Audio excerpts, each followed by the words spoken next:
Salve, salve, salve, rapaziada! Tudo certo com vocês? Como vocês estão? Dia de Atlético, dia de Furacão e um dia muito importante pra gente, né? Porque a gente tá adiando esse jogo que, no final das contas, fica marcado por ser a nossa esperança final. A gente falou que ia ser contra o Avaí, contra o Coritiba, e acho que a tabela também vem nos ajudando ao ponto da gente acreditar que é uma vitória contra o Amazonas, depois o confronto direto contra o Goiás possam ser decisivos para o Furacão ao ponto do acesso voltar a ser uma realidade. Vamos deixar claro que nesse momento deixou de ser, mas daqui a pouco, dependendo dos resultados, pode realmente voltar a ser uma realidade. E eu quero falar muito com vocês sobre o que representa nesses jogos finais jogar na Arena da Baixada.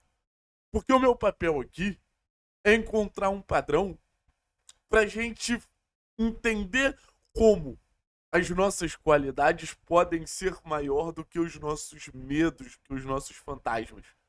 Eu acho que é esse o grande desafio do Odair. Entender o que faz o Atlético não ganhar os jogos em casa. Entender o que faz o Atlético pontuar constantemente em casa. Que aconteceu pouco durante a competição, mas de certa forma aconteceu. Então vem comigo que eu fiz uma pesquisa aqui que eu quero dividir com vocês antes da gente falar da escalação, beleza? Eu vou pedir para deixar o like, é sempre muito importante, se inscrever no canal. Essa moral que vocês me dão é gigantesca. O Atlético, até agora na Série B, eu tô dando uma olhada aqui porque tem uma cópia de um roteirinho aqui, eu vou botar aqui para ficar mais fácil. O Atlético até agora na Série B, 16 jogos em casa, tá? São 7 vitórias, 5 empates e 4 derrotas. Uma campanha, obviamente, muito aquém do que a gente imaginava. Eu tô entrando aqui no site do SofaScore pra gente ver em relação ao ranking, né? Se o Atlético é, sei lá, 15ª, 16ª campanha dentro de casa. Casa, pra vocês terem uma noção, 15ª campanha dentro de casa. Então acho que é um dos fatores que marca muito claramente o insucesso do Atlético ao longo de toda a Série B. Uma Série B que o Furacão poderia ter pontuado muito mais, poderia ter pontuado muito mais na Arena da Baixada, e aí a gente entra numa questão até de uma reconstrução histórica que o clube busca ter, de voltar a ser um protagonista, voltar a competir de maneira relevante no cenário nacional, e eu acho que também passa demais por a gente ter uma Arena da Baixada consistente, passa demais pra gente ter uma Arena da Baixada que no final das contas fale mais alto. E por enquanto a gente não vem tendo, assim como no ano do rebaixamento, a gente não teve. Então uma campanha muito aquém. Eu fui tentar entender como o Atlético consegue ganhar os jogos dentro de casa. E tem alguns padrões. 5 das 7 vitórias, o Atlético teve igual ou menos posse de bola do que o adversário. 5 das 7, tá? E, por exemplo, no jogo contra o Novo Horizontino foi 49-51, então algo muito próximo, mas também não contei aqui. 6 das 7, o Atlético finalizou mais. O Atlético só não finaliza mais que o Operário, tá? E 7 das 7, o Atlético teve mais grandes chances.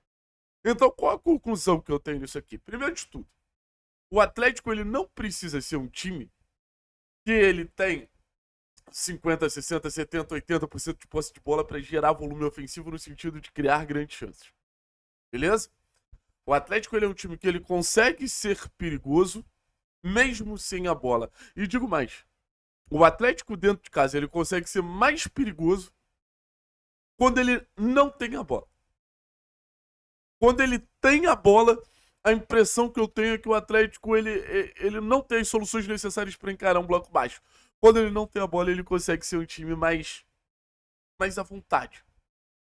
E eu acho que isso representa muito claramente aqui nesses números. Aí você vai me perguntar, pô, Thiago, mas como dar bola pro Amazonas, que é um time que também não curte muito ter a bola, é um time da parte de baixo da tabela, vai querer se defender? Certo. Eu acho que é uma dúvida pertinente.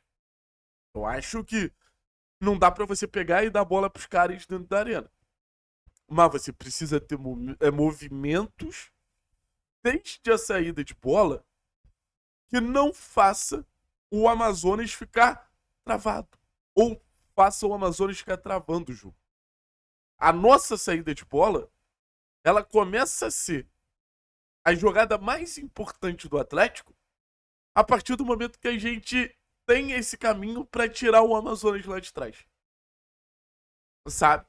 E outro caminho que eu acho muito claro para jogar contra equipes mais frágeis, como é o caso do Amazonas e, por exemplo, recentemente, como foi o caso do Paysandu, como foi o caso da Ferroviária, que é pressionar.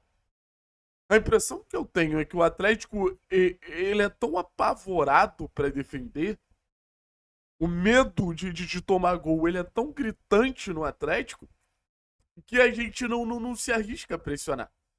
E pressionando bem, provocando o adversário ao erro, sabe o que acaba acontecendo? O adversário acaba errando e você aproveita e desfruta dessa situação.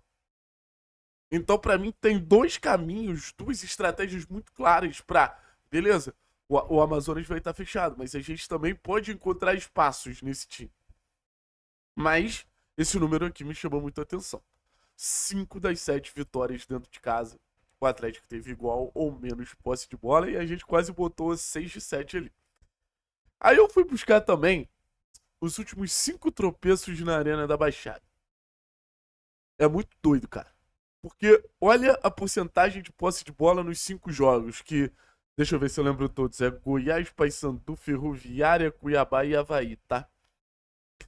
O Atlético nesses jogos ele marca apenas 4 gols nesses tropeços. 55%, 74%, 59%, 69%, 62%. Não é à toa.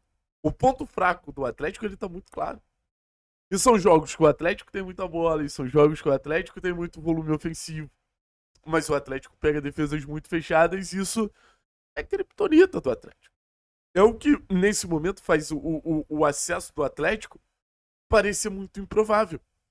Porque foram jogos que a gente teve muita bola, mas foram jogos que a gente deu ao adversário a estratégia que ele quer. Então eu acho que é isso que não pode acontecer no confronto contra a equipe do Amazonas mais uma vez.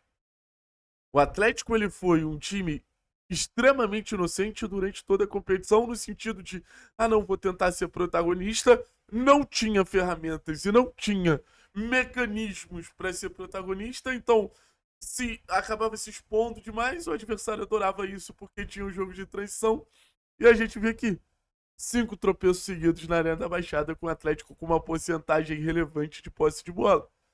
E aí a gente entra em outra questão, o número de finalizações. 21 finalizações, 17 finalizações, 27 finalizações, 21 finalizações e 22 finalizações. Só em um jogo dos últimos 5 o Atlético não teve mais de 20 finalizações, gente. Ou seja, é um Atlético que chuta muito, mas será que é um Atlético que chuta bem?